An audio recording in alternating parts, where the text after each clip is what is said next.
నమస్కారం, welcome to Suman TV. నేను గీతాంజలి. ప్రస్తుతం మనతో పాటు ప్రముఖ జ్యోతిష్యులు బ్రహ్మశ్రీ నందిభట్ల శ్రీహరి శర్మ గురువు గారు ఉన్నారు. వారితో మాట్లాడదాం. గురుగారు నమస్కారం అండి. వాగర్థావివ సంపృక్తౌ వాగర్థ ప్రతిపత్తయే జగతః పితరౌ వందే పార్వతీ పరమేశ్వరౌ. ఆదిత్యాయ చ సోమాయ మంగళాయ బుధాయ చ గురు శుక్ర శనిభ్యశ్చ రాహవే కేతవే నమః. శృంగేరి జగద్గురు పీఠాధిపతులకి, కంచి పీఠాధిపతులకి నమస్కారములు తెలియజేసుకుంటూ కార్యక్రమాన్ని ప్రారంభిద్దాం. గురుగారు, ధర్మ సందేహాలు చాలా, అసలు నిత్యం ఏదో ఒక సందేహం వస్తూనే ఉంటుంది. అయితే ఇందులో భాగంగా కొన్ని కామెంట్స్ లో నేను గమనించానండి, గోశాల గురించి కొంతమంది ప్రత్యేకంగా అడిగారు. అవి రిపీటెడ్ గా వచ్చాయన్నమాట. అయితే అందులో వారు అడిగిన ప్రశ్న ఏమిటంటే, ఏదైనా సమస్య వచ్చినప్పుడు, జాతక పరంగా కావచ్చు, గ్రహ దోషాలు ఉన్నప్పుడు, ఇలా ఏమైనా ఉన్నప్పుడు గోశాలను సందర్శించండి, గోవులను సేవించండి, అక్కడ పూజ చేయండి, కాసేపు గడపండి, ఇలా చెప్తూ ఉంటారు. అయితే నార్త్ సైడ్ లో చాలా మంది వారికి ఎటువంటి సమస్యలు వచ్చినా, ఆర్థికంగానైనా, దాంపత్యం పరంగానైనా, ఉద్యోగాల విషయంలో కావచ్చు, ప్రత్యేకించి అనారోగ్యం చేసినప్పుడు చిన్న చిన్న పరిహారాలండి, ఆవుకు వెళ్ళి ఏమైనా తినిపించడమో, కేవలం గోశాలను సందర్శించడమో, గోవు దగ్గర కాసేపు సేవ చేయడమో, ఇలా చేసి వాళ్ళ సమస్యల నుంచి బయటపడుతున్నారని విన్నాము. ఇది ఎంతవరకు నిజమండి? మనకి కూడా అది వర్తిస్తుందా? అందరం భూమండలంలోనే ఉంటున్నాం కాబట్టి, అది ఉత్తరమైనా దక్షిణమైనా కూడా మనం కూడా ఏమైనా సమస్యలు వచ్చినప్పుడు గోశాలను దర్శించడం ద్వారా ఆ సమస్యల నుంచి బయటపడవచ్చా అని అడుగుతున్నారు. వాస్తవానికి మీరు చెప్పింది 100కి 100 పాళ్ళు కాదు, 1000 పాళ్ళు సత్యం. సత్య దూరం ఏమాత్రం కాదు, అంతా సత్యమే. వీక్షించేటువంటి సుమన్ టీవీ ప్రేక్షకులు కూడా గమనించాల్సింది ఏంటంటే, ఇప్పుడు చాలా మంది తమకున్నటువంటి సమస్యలు ప్రతి వాళ్ళకి ఉంటాయి. మీకు ఉంటాయి, నాకు ఉంటాయి. నాకు జాతకరీత్యా పడాల్సినవి పడుతూనే ఉంటుంటాయి. దాన్ని ఎవరు అతీతులు కారు. దైవాంశ సంభూతులైనటువంటి రాముడు, కృష్ణుడు, పరశురాముడే అతీతులు కారు. మనం ఎంతటి వాళ్ళమ్మ. అయితే దీనికి కొన్ని మానవుడు పుట్టడం వరకు గత జన్మ కర్మదోషం, కానీ ఆ జాతక దోషాన్ని అనుసరించి జ్ఞానముతో ఆ జాతక దోషాల్ని తొలగించుకుంటూ, ప్రయత్నపూర్వకంగా తొలగించుకుంటూ ఉద్ధరింపబడాలి. దీనిలో భాగంగా సమస్యలు ఎదురైనప్పుడు చాలా మంది జాతకాన్ని చూపించుకుంటుంటారు. చూపించుకున్నప్పుడు ఈ గ్రహ దోషాలు, ఈ పరిహారము తప్పదు. ఎందుకనంటే ఏ సమస్య అయినా కానీ, ఒకటి దేవతా పరిహారములు, 2 మానవ పరిహారములు చేసుకోవాలి. దేవతా పరిహారం అంటే పూజలు ఇవన్నీ చేసుకోవాల్సిందే, తప్పదు. ఎందుకంటే తద్వారా ఏమవుతుంది, ఆ పూజలు చేసుకోవడం ద్వారా పుణ్య రాశి పెరుగుతుంది, పాప రాశి దగ్ధమవుతుంది. మానవ పరిహారం అన్నప్పుడు మనము ఈ జన్మ ఏ దోషముతో మనం ఎత్తాము, ఆ దోషాన్ని కడుక్కుంటూ మళ్ళీ పాపము చేయకుండా జీవించడానికి మనకు ఒక మంచి అర్హత మానవ జన్మ అని చెప్పవచ్చు. అందుకనే సాధ్యమైనంత వరకు పరోపకార బుద్ధి అనేటువంటిది ఉండేది. ఇది రాను రాను కలియుగంలో తగ్గుతూ వస్తుంది. ఇక మనం గమనించుకున్నట్లయితే, ఇప్పుడు మీరు ఆవుకి సంబంధించినటువంటి విషయాన్ని అడిగారు.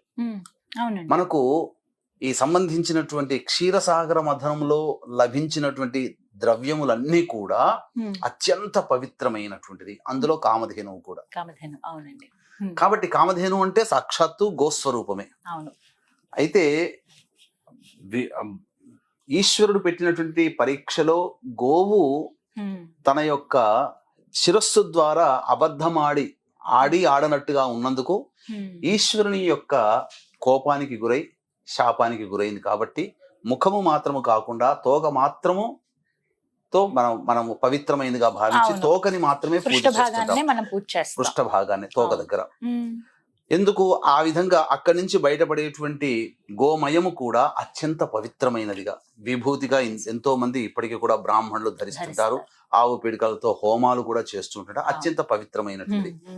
ఒక రకంగా గోవు చాలా సుగుణాలు కలిగినటువంటిది. 33 కోట్ల దేవతలు ఆ గోమాతలో ఉన్నారు. కాబట్టి మార్వాడి వాళ్ళు మీరు చూశారనుకోండి, ఎక్కువగా పరిహారాలంటూ మన వైపు వచ్చేసరికి కర్మభూమి కాబట్టి జపాలు, హోమాలు అవి. నార్త్ సైడ్ వారికి సంబంధించి పుట్టుకతోనే మోక్షాన్ని పొందేటువంటి వ్యక్తులది ఆ యొక్క దేశం. కాబట్టి ఆ నార్త్ సైడ్ వాళ్ళందరూ కూడా చిట్టి చిట్టి తంత్రాలు పాటిస్తుంటుంటారు. అంటే ఎవరికైనా సేవ చేయడము, సర్వ్ చేయడము, పిల్లలకి, వృద్ధులకి, లేకపోతే ఏదైనా ధాన్యాలు నానబెట్టి తినిపించడం. ఎక్కువ ఖర్చు కాదమ్మా. ఎక్కువగా డబ్బులు పెట్టుకొని ఖర్చు చేయమని ఎక్కడా చెప్పబడలేదు. ఉన్న వాళ్ళకి ఉన్న రకంగా. ఇప్పుడు జబ్బు చేసింది, జ్వరం వచ్చింది, డబ్బున్నవాడు ఐసీయూలో జాయిన్ అయిపోతాడు, కేర్ తీసుకుంటాడు. లేనివాడు డోలో టాబ్లెట్ వేసుకొని ఇంట్లో పడుకుంటాడు. లేకపోతే లంకణం అంటే ఏమీ తినకుండా నిరాహారంగా శరీరాన్ని అలా కాపాడుకుంటాడు. అంతే ఉన్నవాడికి లేనివాడికి, కాకపోతే రోజుల తేడాలో రికవరీ అవుతారు, అంతే తేడా. అంతే. ఇక్కడ మనం గమనించాల్సినటువంటి అంశం ఏంటంటే అనేక రకాలైనటువంటి దోషాలకి జపతర్పణ హోమాది కార్యక్రమాలు చేయించుకునే వాళ్ళు ఉన్నారు. చేసుకోలేని వాళ్ళు కూడాను చిన్న చిన్న తంత్ర పరిహారాలు పాటించుకుంటే చాలా మంచిదమ్మా. చెప్పండి గురువు గారు అది మరి అలాంటివి అంటే నవగ్రహ ఇప్పుడు మనకు సాధారణంగా ఈ సంబంధించినటువంటి గోపూజ చేసేటప్పుడు గోపూజ చాలా గొప్పది. యజ్ఞ యాగాది క్రతువులు చేసేటప్పుడు దేవతల పూజ కంటే ఆ యజ్ఞాన్ని ప్రారంభించడానికంటే ముందుగా గోపూజ చేసి సకల దేవతల్ని తృప్తిపరిచి అప్పుడు యజ్ఞ యాగాది క్రతుల్ని ప్రారంభిస్తారు. ఈనాటికి అనేక గొప్ప పీఠాలలో చతురామ్నాయ పీఠాలలో గోపూజ చేస్తేనే తర్వాత వాళ్ళ దినచర్య ప్రారంభమవుతుంది. అవునండి, నేను కూడా చూసాను. ముందు ఖచ్చితంగా గోవు లోపలికి అడుగు పెట్టి ఫస్ట్ గోవే దర్శనం చేసుకుంటుంది కొన్ని క్షేత్రాలలో. మన గృహ ప్రవేశంలో కూడా బ్రాహ్మణుడు కన్నా ఇంటి యజమాని కన్నా ముందు గోవుని పంపిస్తారు. దూడతో ఉన్నటువంటి పెయ్యతో ఉన్నటువంటి దూడను పంపించి అదంతా కూడాను పవిత్రత.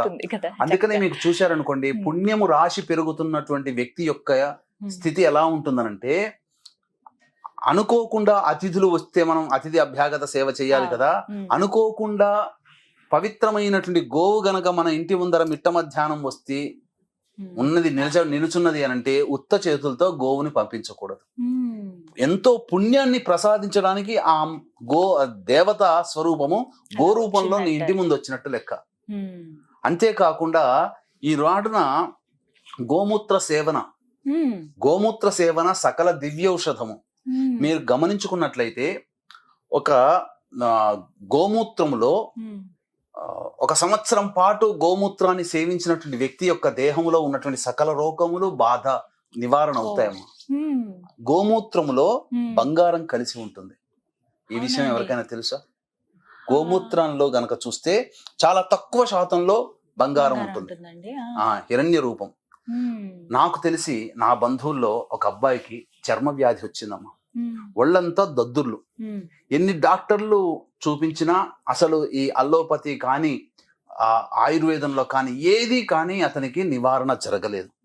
ఒక మహానుభావుడు చెప్పి, ఒక 6 నెలల పాటు నీవు గోమూత్రాన్ని సేవించవయ్యా, తప్పకుండా నీకు ఉన్నటువంటి రోగం నయమవుతుందంటే విడవకుండా ప్రతిరోజు సూర్యోదయానికి కాలకృత్యాదులు తీర్చుకోగానే గోమూత్రాన్ని సేవ చేయడం ద్వారా అతని శరీరము నార్మల్ గా అయిపోయిందమ్మా. ఇది నాకు వ్యక్తిగతంగా కలిసినప్పుడు నేను అడిగినప్పుడు చెప్పినటువంటి మాట. ఇది సత్యం సత్యం సత్యం. ఎలాంటి తీర్థంలాగా అలా తీసుకోవాలి. గోమూత్రాన్ని తీసుకునేటప్పుడు కూడా ఒక నియమం ఉందమ్మా. గోవు రాగానే మన మూత్రము పోస్తున్నప్పుడు మొట్టమొదలు పడింది తీసుకోకూడదు. మొట్టమొదలు పడింది కాకుండా ఒక 2-3 సెకండ్లు వదిలేయాలి. మనం 5 సెకండ్లైనా వదిలేయాలి. తర్వాత ఉన్నదాన్నే పట్టుకోవాలి. మళ్ళీ ఆఖరి దాన్ని పట్టుకోకూడదు. మధ్యలో సమయంలో ఉన్నదాన్ని పట్టుకొని సేవ చేస్తే చాలు. అందుకనే ఇక్కడ అనేక పుణ్యకార్యాలు చేస్తున్నప్పుడు గోమూత్రము, గోమయము, ఆవు పాలు, ఆవు నెయ్యి, ఆవు పెరుగు, ఈ 5 కలిపినటువంటిది పెడతారు. తద్వారా ఆ కార్యం చేసుకునే కార్యం అంతా కూడా పవిత్రత వస్తుంది. ముందుగా గోమూత్రం గోమయంతో అలికేస్తూ ఉంటారు. ఇంటి ముందర ఒకప్పుడు గోమయంతో అలికారు కాబట్టి ఏ చీమలు రాలేదు, ఏ దోమలు రాలేదు. ఇప్పుడు చైనా గోమయం వచ్చింది, చైనా ఆవు పేడలు వచ్చాయి. అంటే వాసన ఉండదు, రంగు ఉండదు, రుచి ఉండదు, కేవలం రంగు మాత్రమే కనబడుతుంది. అన్నిటికంటే ముఖ్యంగా సకల దోషాలు తొలగాలనుకున్నప్పుడు ఆవుకి కొన్ని తినిపించే సరిపోతుందమ్మా. అంటే ఇప్పుడు కాలసర్పదోషంతో బాధపడుతున్నటువంటి వాళ్ళు ఉన్నారనుకోండి, ముల్లంగిని రాహుకాలంలో తినిపించండి. సంతానం కోసం ఎదురు చూసే ఏ వారమైనా పర్వాలేదు, సంతానం కోసం ఎదురు చూసే వాళ్ళు, కాలసర్పదోషంతో బాధపడుతున్నటువంటి వాళ్ళు ముల్లంగిని, రాడిష్, దాన్ని ఆవుకి తినిపించండి. అలాగే సకలమైనటువంటి మానసిక చింతనతో బాధపడుతున్నటువంటి వాళ్ళు ఎవరైతే ఉంటారో తోటకూర, పాలకూర, ఆకుకూరలు తినిపించండి. ధనానికి సంబంధించినటువంటి బాధలు పడేటువంటి వాళ్ళు. అలాగే ఇప్పుడు జాతకాన్ని చూసినప్పుడు, ఇప్పుడు మీకు దశ బాగోలేదండి, శని మహాదశ, ఏళ్ళనాడు శని నడుస్తుంది, శని మహాదశ బాగోలేదు, లేకపోతే ఇతరత్ర ఏవైనా కానీ గ్రహాలు బాగలేవన్నప్పుడు ఆ గ్రహాల యొక్క ధాన్యాన్ని డైరెక్ట్ గా చాలా మంది పోయి ఇస్తర్లో పెడితే తింటుంటారు, విస్తరాకుల్లో. అలా పెట్టకూడదు. ఏ రోజైతే పెట్టుకోమని శాస్త్రజ్ఞులు చెప్పారో జ్యోతిష పండితులు, దానికన్నా ముందు రోజు రాత్రిపూట ఒక చక్కటి మంచి నీటిలో ఆ ధాన్యాన్ని వేసి, ఉదాహరణకి కుజుడు బాగోలేదు, కుజదోషం ఉందన్నారు, కందులు కందులు చెప్తారు నీటిలో వేసి, అంటే ఆ నీటిలో బెల్లం వేసి బెల్లాన్ని కరిగించేయాలి కొద్దిగా, కొంచెం కొద్ది తీపి రావడానికి. అందులో కందులని కందులు వేసి? నానబెట్టి తెల్లవారి కుజహోరలో, మంగళవారం రోజున కుజహోరలో తినిపిస్తే గనక కుజదోషము సంప్రాప్తం. కందులని నానబెట్టి, ఆ బెల్లం నీటిలో కందులు నానబెట్టి తెల్లవారి ఆ కందుల్ని ఆవుకి తినిపిస్తే కుజదోష పరిహారం. ఈ విధంగా ఒక 7 మంగళవారాలు చేయడం. రాహుకాలాలు ఉన్నాయనుకోండి, 18 రోజుల పాటు రాహుకాలంలో గనక చేసినా సరిపోతుంది. అన్నిటికంటే మించి ఇప్పుడు మనకేమో గోవు చాలా పవిత్రం, కానీ ఇతర మతస్థులకు అది ఒక జంతువే. మనకు సంబంధించి మేక, పొట్టేలు ఎలా మనం చూస్తామో ఇతర మతస్థులకి ఆవును అలా చూస్తారు. వాళ్ళకేం భేదం, మనం గౌరవించినంత మాత్రం ఇతర మతస్థులు కూడా గౌరవించాలని లేదు కదా. అయితే మన హిందువులు చేస్తున్నటువంటి తప్పు ఏంటంటే, వాళ్ళ పవిత్ర మాసములలో వాళ్ళు తీసుకునేటువంటి ఆ ఉపవాస దీక్ష విరమణలో వాళ్ళు తీసుకుంటుంటారు హలీం అనేటువంటి పేరు చెప్పి. తెలియకుండానే ఆ కొంత కలుస్తూ ఉంటుంది గోమయం, గో సంబంధించినటువంటిది. హిందువులు తెలియకుండానే భుజించడం ద్వారా బ్రహ్మహత్యా పాతకాన్ని పొందుతారు. బ్రహ్మహత్యా పాతకం అంటే జ్ఞానముతో సంబంధంగా ఉన్నటువంటి వాళ్ళని, జంతువుల్ని వధించడం ద్వారా, గోవుని వధించిన, బ్రాహ్మణుని వధించిన. ఇక్కడ బ్రాహ్మణుడు అనంటే చాలా అర్థాలు ఉంటాయి. బ్రాహ్మణుడు అంటే జన్మతః పుట్టుకతో ఉన్నటువంటి బ్రాహ్మణుడు. ఏ కులస్తులలోనైనా పుట్టినప్పటికీ జ్ఞానాన్ని పొందిన వాళ్ళు ఉంటారు. ఇప్పుడు మతంగ మహర్షి, జాబాలి మహర్షి, కణాద మహర్షి, వీళ్ళందరూ పుట్టుకతో బ్రాహ్మణులు కారే. కాబట్టి వాళ్ళు జ్ఞానం చేత వాళ్ళు బ్రాహ్మణులు అయ్యారు. అంటే అట్లాంటి బ్రాహ్మణత్వాన్ని, జ్ఞానం చేత పొందినటువంటి బ్రాహ్మణత్వాన్ని కలిగినటువంటి వ్యక్తులని చంపిన, బ్రహ్మజ్ఞానిని చంపిన, స్త్రీని చంపిన, గురువుని చంపిన, పీఠాధిపతిని చంపిన, ఇది బ్రహ్మహత్యా పాతక దోషము. గోవుని చంపిన, మరి గోవుతోనే కదా హలీం తయారయ్యేది ఈ రోజుల్లో ఎక్కడైనా. కానీ అది తెలియక మన వాళ్ళు ఎగబడి తింటున్నారు. తద్వారా ఏమవుతుంది, తిన్న వాళ్ళు తింటున్నారు అని అంటే అక్కడ కారణం ఏంటి, వాళ్ళు తినబట్టే అక్కడ వధ జరుగుతుంది. ఇక్కడ తినడం ఆపేస్తే అంత వధ జరగదు కదా. ఆ రూట్ తెలుసుకోలేకపోతున్నారు. అంటే ఆ గోవధ జరగడానికి కారణభూతులయ్యారు. కాబట్టి బ్రహ్మహత్యా పాతకము కూడా ఇటువంటి వాళ్ళకి చుట్టుకుంటుంది. కాబట్టి ఏ సమయంలోనైనా కానీ గోవు దగ్గరికి వెళ్ళి, అంటే మీకు చెప్పాలి అని అంటే చాలా మంది ఇప్పటికి పీఠాధిపతులు కావచ్చు, గొప్ప గొప్ప వాళ్ళు కావచ్చు, గోవులని గో సేవ కోసమే ఆశ్రమాన్ని, గోసేవ, గోశాల కూడా నడిపిస్తూ ఉంటుంటారు. ఎంతో మంది నడిపిస్తుంటుంటారు. కాబట్టి గోకి గ్రాసము ఇచ్చిన, బ్రాహ్మణులకి అన్నదానము లేదా దాహముతో, ఆర్తితో, ఆకలితో ఉన్నటువంటి వాళ్ళకి, ఏ కులస్తులకైనా అన్నదానము చేసినా చాలా ఫలితం వస్తుంది. తరతరాలు కూడా సంతోషంగా ఉంటాయని చెప్పవచ్చు. ఈ విధంగా గోకి తినిపించాలమ్మా. కొన్ని దేశాల్లో నేను విన్నాను గురుగారు, కౌ హగ్గింగ్ థెరపీ అట. వెళ్ళి కాసేపు ఆవున్న దగ్గర కాసేపు కూర్చున్నా, ఆవుకి కాసేపు ఏదైనా సేవ చేసినా, లేకపోతే జస్ట్ ఇలా పట్టుకుని కాసేపు ఉన్నా, అంటే ఇలా కౌలించుకుని ఇలా ఉన్నా కూడా వాళ్ళల్లో ఉన్న అశాంతి కావచ్చు, ఏమైనా రోగాలు ఉన్నా కూడా తగ్గుతున్నాయట. ఇంత కాస్ట్ అని చెప్పి ఈ థెరపీ అని ఇప్పుడు పెడుతున్నారట గురువు. ఎందుకంటేనమ్మా, ఆ గోవు నుంచి వచ్చేటువంటి ఉచ్ఛ్వాస నిశ్వాసాలు సంపూర్ణ ఆక్సిజన్ తో కూడుకునేవి. సూర్యనాడి ప్రచోదితం అవుతుంది గోవులో. అందుకనే మీకు సూర్యనాడి ఎక్కువగా ప్రచోదం అవుతున్నటువంటిది ఆవులోనే.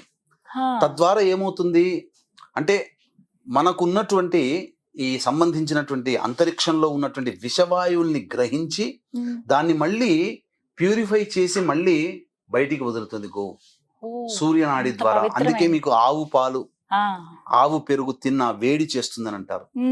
అంటే అది చాలా ఆ దగ్గరగా ఉండడం వల్ల మనకున్నటువంటి ఆరా ఏదైతే ఉంటుందో ప్రతి మనిషికి, ఆరాలో బ్యాడ్ ఆరా ఉందనుకోండి, మనిషి రోగగ్రస్తుడు అవుతాడు, మజ్జుగా ఉంటాడు, ఏ పని చేయబుద్ధి కాదు. ఆ గోవు సమక్షంలో గనక ఉన్నటువంటి వ్యక్తికి ఆరా సరి చేయబడుతుంది. ఎప్పుడైతే ఆరా సరి చేయబడుతుందో ఆ వ్యక్తి అన్ని రకాలైనటువంటి ప్రాబ్లమ్స్ నుంచి విముక్తుడవుతాడు. రేకీ థెరపీలో ఇదే ఉంటుంది. అందుకనే మీరు గమనించుకుంటే, ఏదైనా గురువు గారు ఉపాసన ఇచ్చినప్పుడు, మంత్రాన్ని ఇచ్చినప్పుడు, ఆ మంత్ర జపం చేసుకునే, పురస్చరణ చేసుకునే సందర్భంలో గో సమక్షంలో చేసుకుంటే 1,000,000 రెట్ల ఫలితం వస్తుందని అంటారు. అందుకనే గోశాలకు వెళ్ళి చేయమని అంటారు. గోవుల్ని కూడా మీకు పిడకలు, ఆవు భస్మం తయారు చేస్తారు కదమ్మా. చాలా మంది ఏం చేస్తారంటే తెలియకుండా ఆ యొక్క ఆవు పిడకలు చేసేటప్పుడు గోమయం పడగానే కింద పడ్డది ఎత్తుతారు.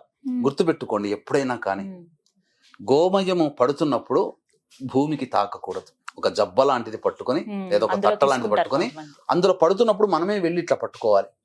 పట్టుకొని అప్పుడు దాన్ని ఉండలుగా చేసి భూమికి ఎక్కడ తాకనీయకుండా ఎండవేడితో ఎండనిచ్చిన తర్వాత అప్పుడు హోమ ద్రవ్యంలో ఊకపట్టుతో కలిపి సకలమైనటువంటి పంచపల్లవాలు, మేడి, మర్రి, జువ్వి, మోదుగా, రావి ఈ యొక్క సమిధలతో పెట్టి హోమము చేసి సుగంధ ద్రవ్యాలు కలిపి హోమము చేసి అప్పుడు ఆ యొక్క భస్మాన్ని గనక వాడితే ఆ భస్మాన్ని ధరించినటువంటి వ్యక్తి సాక్షాత్తు రుద్రాంశ సంభూతుడవుతాడు. సకల దేవతలతో నిక్షిప్తమై ఉన్నటువంటి శక్తి అంతా గోమయంలో చేరి ఆ గోమయం ద్వారా మనం చేసుకోబడినటువంటి ఈ భస్మముని ధరించినటువంటి వ్యక్తికి ఈ విధంగా లలాటంలో ధరిస్తాడు కదమ్మా. ఈ లలాటంలో ధరించినప్పుడు బ్రహ్మ లలాట లిఖితం రాస్తాడు. ఆ గోమయం ధరిస్తూ ఉండడం వల్ల ఆ లిఖితములో ఉన్నటువంటి గండములు కానీ దుర్యోగాలు కానీ అవన్నీ మాసిపోతాయి. గోవుకున్నటువంటి ఇంతటి శక్తి. అందుకనే పూర్వకాలములో ప్రతి వ్యక్తి కూడాను విభూతి ధారణ చేసేవాడు. దానికి కులము అనేటువంటిది లేదు. అన్ని కులాల వాళ్ళు విభూతిని ధారణ చేసేవాళ్ళు. ఎప్పుడైతే విభూతిని ధారణ చేస్తారో ఐశ్వర్యం కలుగుతుంది. ఈనాడు విభూతిని ధరించడం కాదు, బొట్టు పెట్టుకోవడం కూడా మానేశారు మన వాళ్ళు. తద్వారా ఏమవుతుంది, ప్రతి వాడికి పొద్దున్న లేస్తే డబ్బుతో పని, డబ్బుతోనే సమస్యలు. ఈ విధంగా ఉన్నాయి. ఇంతటి గొప్ప విశిష్టత కలిగినటువంటి గోవుని మనం చులకన చేసేసుకొని మనం దూరం చేసేసుకున్నాం, విలువ తెలుసుకోలేకపోతున్నాం. చాలా మంది ఇప్పుడు గోవు అనేసరికి జెర్సీ ఆవుని కూడా గోవు అనుకుంటున్నారు. నాటు ఆవులే గోవులుగా తీసుకోవాలి. దేశవాళీ గోవులు, జెర్సీ పాలు, జెర్సీ ఆవులు మన సంబంధించినది కాదు, క్రాస్ బ్రీడ్ అయినటువంటి ఆవులు. కాబట్టి ఆవుని ఎలా గుర్తు పెట్టుకోవాలంటే మూపురం ఉంటుంది. జెర్సీ ఆవులకి మూపురం ఉండదు, ఇలా ఫ్లాట్ గా ఉంటుంది పైన. కాబట్టి జెర్సీ ఆవు కాకుండా దేశవాళీ ఆవు. అందుకనే దేశవాళీ ఆవులు 2 లీటర్ల కంటే ఎక్కువ. జెర్సీ ఆవులు 10-14 లీటర్లు ఇస్తుంటుంటాయి. తెలియక అవే ఆవు పాలని మనం తాగుతుంటుంటాం. వాటికన్నా ఇది శ్రేష్టం. అసలు చాలా మంది డాక్టర్లు కూడా ఇప్పుడు ఆవు పాలు తాగొద్దండి, వేడి అని అంటారు. మరి పూర్వకాలంలో ఆవు పాలు తాగి వేడి చేయడం వల్ల ఏమవుతుంది, ఒంట్లో కొవ్వు కరుగుతుంది. మనం మామూలు పాలు తాగి కొవ్వు పెంచుకొని ఆ కొవ్వు అరగట్టు కొట్టుకోవడం కోసం జిమ్ములకు వెళ్ళి వాకింగ్లు చేసుకుంటూ వస్తున్నాం. ఆవు పాలు తాగితే అయిపోయి కదా, ఆ వేడితోనే మొత్తం కొవ్వంతా కరిగిపోతుంది. పైగా ఆవు పాలు తాగడం వల్ల 1 సంవత్సరం పాటు ఆవు పాలు తాగితే ఏం జరుగుతుంది తెలుసా అమ్మా? మనకు మెదడులో న్యూరాన్స్ అనేటువంటివి ఉంటాయి. అంటే ఆ న్యూరాన్స్ అనేటువంటివి ఏంటి, అవి కణాలు. అయితే జ్ఞాపక శక్తిని చిన్నపిల్లలకి ఎక్కువగా ఉంటుంది. మీరు గమనించారో లేదో, మనకుండదు. ఒక వీడియో చూసిన తర్వాత ఆ వీడియో ఎలా అని మనం చెప్పలేం, కానీ చిన్నపిల్లలు చేసి చూపిస్తారు. కానీ ఒక 12 సంవత్సరాలు దాటిన తర్వాత ఆ న్యూరాన్స్ అన్ని ఎండిపోతాయి. తద్వారా ఏమవుతుంది, జ్ఞాపక శక్తి తగ్గుతూ వస్తుంటుంది, మతి మరుపు పెరుగుతుంది. పూర్వకాలంలో 100 ఏళ్లు బతికిన వాళ్ళకి జ్ఞాపక శక్తి ఉంది. ఎందుకుంది? వాళ్ళు ఆవు పాలు తాగారు. ఆవు పాలు తాగడం వల్ల ఆ న్యూరాన్స్ అనేటువంటివి ఎండిపోకుండా ఉంటాయి, నశించిపోకుండా ఉంటాయి, యాక్టివేట్ అవుతాయి. అందుకనే ఆవు పాలు తాగినటువంటి వాళ్ళందరికీ కూడా జ్ఞాపక శక్తి ఎక్కువగా ఉంటుంది. ప్రతిదీ కూడాను వాళ్ళ మెదడు చాలా విభిన్నంగా ఉంటుంది అని చెప్పవచ్చు. ఇన్ని లాభాలు ఉన్నాయి ఆవు పాలు తాగితే. ఆవుని కొలవటం వల్ల, పూజించడం వల్ల ఎన్ని లాభాలు ఉన్నాయి. చాలా పుంగనూరు చాలా చిన్న ఆవులు ముద్దుగా ఉంటాయి. ఇంట్లో చంటి పిల్లలు పెంచుకుంటున్నారు. అంటే వాటికి ఎక్కువగా ఏదో సంబంధించినటువంటి హార్మోన్స్ తేడా చేసి అంటున్నారు. అది ఎంతవరకు వాస్తవం మనకు తెలియదు. కానీ ఆ ఇంట్లో ఆ చిన్న ఆవు ఇంట్లో తిరుగుతున్నా ఆనందమే కదా. అలా పెంచుకుంటున్నారు ఇంట్లో. మరి ఇంట్లో చాలా మంది ఇళ్లలో పిల్లలు ఎంతో ముద్దుగా పెంచుకుంటుంటారు. ముద్దుగా ఉంటాయి అవి ఇల్లంతా తిరుగుతూ ఉంటే. వాటి తల్లి కూడా అంతే ఉంటుంది, ఇంకా చిన్నగా ఉంటాయి. మొత్తానికి తెలిసింది ఇవాళ చాలా ప్రత్యేకమైన విషయం. అన్ని సమస్యలకు మనం ఎక్కడెక్కడికో తిరుగుతూ ఉంటాం, మన దగ్గరలో ఉన్న గోశాలకు వెళ్తేనే వాటి చక్కటి ఫలితం ఉందని. ఇంకా వీటి గురించి కొన్ని వీడియోస్ చేద్దాం గురువు గారు, ఇంకా వివరంగా చెప్దాం. అసలు ఆవు గురించి తెలుసుకోవాలి, ఆవు గురించి చాలా విషయాలు. ధన్యవాదాలు గురుగారు, నమస్కారం. సర్వం శ్రీ ఉమామహేశ్వర పరబ్రహ్మార్పణమస్తు.